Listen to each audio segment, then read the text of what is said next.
Morning, Good sir. morning, Jean. So even the incoming Secretary, Ramon Lopez, says there's going to be minimal impact. But my concern is that exports have been down for how many months already? Won't every bit help? Well, we look at it this way. You know, the UK is our 19th trading partner, our 16th export destination, and our 21st import source. So in as far as our exports, for example, to UK is concerned, we will see an impact, of course, especially with the impact on the currency. The pound, has depreciated first at 9%, then taking a beating, and then 3%. So we see that this will weigh down consumer sentiment, which may eventually affect some of our exports there. Particularly, just to relate to your story, one of our exporters of sugar flours to the UK was quite concerned because her buyers were saying, "Oh, what are we going to do?" Okay, because negative consumer sentiment may weigh down on the demand for the products that we have. So we can see impact like this, but I think over the long term, this will all settle down, and we should really get into the real situation of demand as far as the UK is concerned. Looking at our trade with the EU, however, it will be bigger than just the UK. That's right. But the UK also taking a bigger a chunk of that EU trade. So how do you see that working out? Well, in as far as the UK is concerned, it's also not that big in as far as our trade with EU is concerned. In as far as being able to, the effect that the Brexit will have on our exports, over the medium and long term, we don't see that it's really going to affect us that much.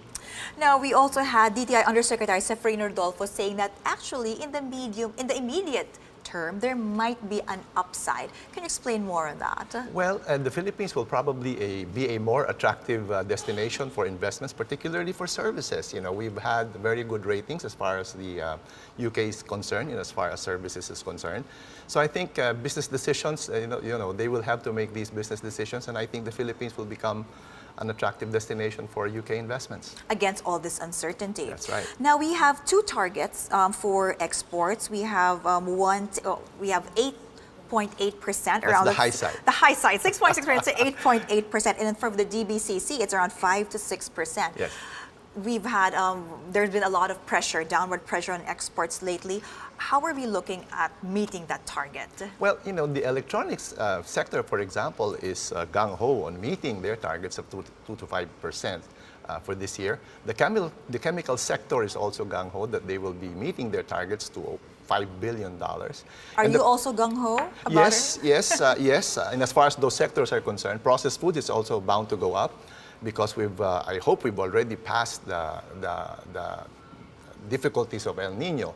So our processed foods and our agricultural exports will be able to recover. In as far as meeting those targets are concerned, I say it's going to be very difficult.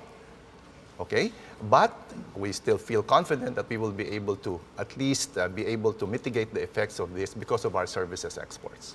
Now, going into a new administration with President-elect Duterte stepping in, how do you see his 10-point economic agenda or his platform supporting or helping the export industry? It was already said in the 10-point agenda and was, I think, deliberated on in Davao that there will be a rebalancing of the economy.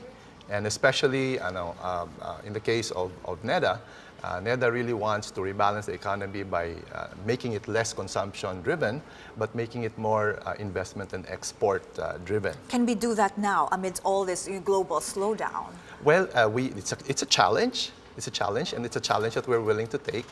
There are many niche markets that we can go into. We have the Philippine Export Development Plan, which was approved for 2015 to 2017. So we do have a roadmap on what we should do, the strategies that we will have to implement in order to meet those targets. Thank you so much, Director Senen Perlada. Very much gung-ho and raring to meet that challenge. All right. Thank you very much, Jean.